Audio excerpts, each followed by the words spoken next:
देखिए, आपसे पहले बातचीत में हमने कहा था ज्ञानेश्वर जी की बिहार में कोई भी लड़ेगा तो वो प्रशांत किशोर से बड़ा उम्मीदवार नहीं होगा। जी। चाहे वो ऋतुराज सिन्हा होते या संजय मयूख होते या आशीष सिन्हा होते, रणवीर नंदन होते, कोई भी लड़ता तो प्रशांत किशोर से बड़ा उम्मीदवार नहीं होता बिहार। हम्म। तो ये जो एडवांटेज है प्रशांत किशोर का, एडवांटेज अपना प्रशांत किशोर होने का, उसको कोई मैच नहीं कर सकता है। हम्म।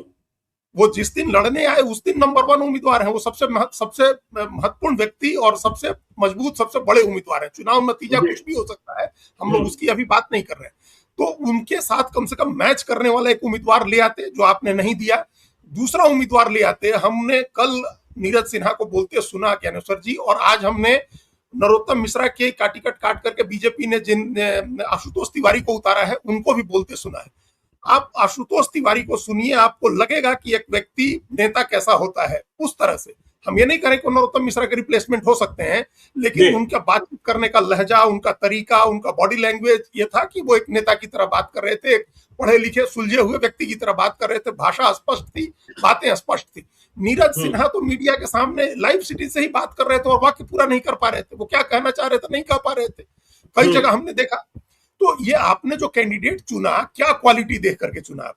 एक क्वालिटी होना चाहिए। आप सामान्य कार्यकर्ता को ही चुनते। सामान्य कार्यकर्ता भी बीजेपी के पास ऐसे बहुत हैं, बहुत। हम कह रहे हैं ज्ञानेश्वर जी, जो अच्छे वक्ता हैं, पढ़े लिखे व्यक्ति हैं, तार्किक ढंग से अपनी बात रख सकते हैं प्रशांत किशोर के सामने, ऐसा भी उम्मीदवार है। आप लेके आते आज प्रशांत किशोर अगर चैलेंज करते हैं कि भाई प्रेसिडेंशियल डिबेट की तरह कैंडिडेट्स का डिबेट हो जाए, तो क्या नीरज सिन्हा डिबेट कर सकते हैं उनके सामने जाकर के? क्या चेहरा चुना? नहीं कर पाएंगे। तो ये आपने कैंडिडेट चुनने में ये, और ये कहने में कोई हिचक नहीं है ज्ञानेश्वर जी की एकदम हम ऐसा कैंडिडेट चुनेंगे जिसका कोई वजूद नहीं हो, कोई अस्तित्व नहीं हो।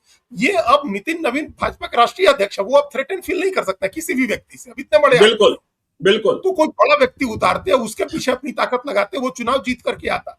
और दूसरी बात, ये भी कॉन्फिडेंस दिखाता। देखिए, प्रशांत किशोर जो कहते हैं कि बीजेपी कहती है कि हम जिसको उतारेंगे वही जीत जाएगा, ये आप उस बात को प्रूव कर रहे हैं कि हम किसी को भी उतार के जितवा लेंगे। तो ये आप जो बांकीपुर की जनता को फॉर गारंटेड ले रहे हैं, ये भी नहीं लेना चाहिए। बिल्कुल। ये तो एकदम प्रूव हुआ ना। प्रूव हुई नहीं ये बात जो प्रशांत किशोर कहते हैं कि हम जिसको लड़ाएंगे वो जीत जाएगा। तो यही सोच करके आपने जिसको लड़ा दिया कि एकदम कोई ऐसा व्यक्ति लड़ा देते हैं जिसको कोई नहीं जानता हो। तो ये चीजें जो है बीजेपी के का अहंकार, उसका बड़बोलापन और उसकी जो अति आत्मविश्वास भी दिखाता है। और ये अति आत्मविश्वास हमेशा भारी पड़ता है। खैर, ये तो क्षेपक की तरह बात आ गई। हम लोग पहले दिन से कह रहे थे कि प्रशांत किशोर को एक साइकोलॉजिकल एडवांटेज है और पहले मैदान में उतरने का एडवांटेज है। अब एक नया एडवांटेज ये है कि आपने कैंडिडेट, उनकी वजह से, उनकी चिंता में आपने कैंडिडेट बदला।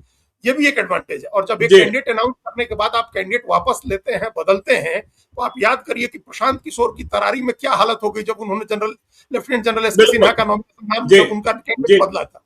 जिस दिन उन्होंने लेफ्टिनेंट जनरल एस के सिन्हा का नाम अनाउंस किया था, उस दिन नंबर 1 कैंडिडेट थे वो। बिहार का हर व्यक्ति लेफ्टिनेंट जनरल एस के सिन्हा पर गर्व करता है। वो लड़ते चुनाव, हो सकता है वो जीत जाते, नहीं भी जीते तो तीसरे चौथे नंबर के उम्मीदवार तो नहीं होते वहां। बिल्कुल। वो बिहार के सबसे पहले व्यक्ति हैं जो उस पद तक पहुंचे। हमको लगता है कि संभवतः इकलौते व्यक्ति हैं जो सेना में दूसरे सर्वोच्च पद तक पहुंच पाए। उस स्तर के वही एक व्यक्ति हैं बिहार में।